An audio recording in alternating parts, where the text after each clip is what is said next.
If you're familiar with the classic hit movie series Star Wars, you know that in that series there was ultimately two sides. There was the First Order and there was the Resistance.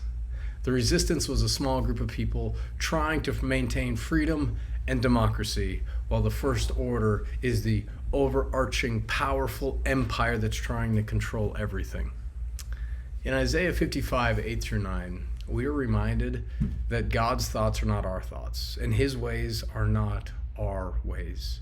We have come to the end of Stephen's speech. He now gives a capstone for his entire audience of what he's been driving at this entire point.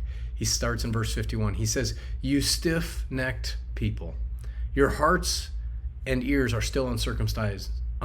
You are just like your ancestors. You always resist the Holy Spirit. Was there ever a prophet your ancestors did not persecute? They even killed those who predicted the coming of the righteous one, and now you have betrayed and murdered him.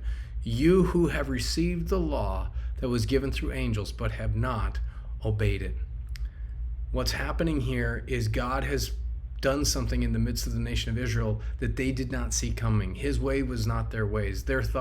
His thoughts were not their thoughts. They were expecting a conquering king, Messiah, but Stephen has said, no, he came as a suffering servant and you killed him. But the one thing that he says is you resist the Holy Spirit.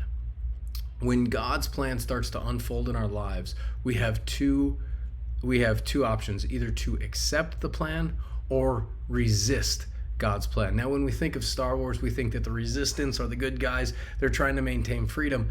But when we look at God's plan in our lives, if we're resisting it, we can actually be coming against what God is asking us to do instead of accepting what he has called us to walk into. Friends, the natural human response when we see God's plan unfold in front of us usually is resistance, because God works in ways that we don't understand, and his thoughts are not the thoughts that we have. When those two come into conflict, the natural response is to resist. But instead, we need to rest, which brings us to our question for today.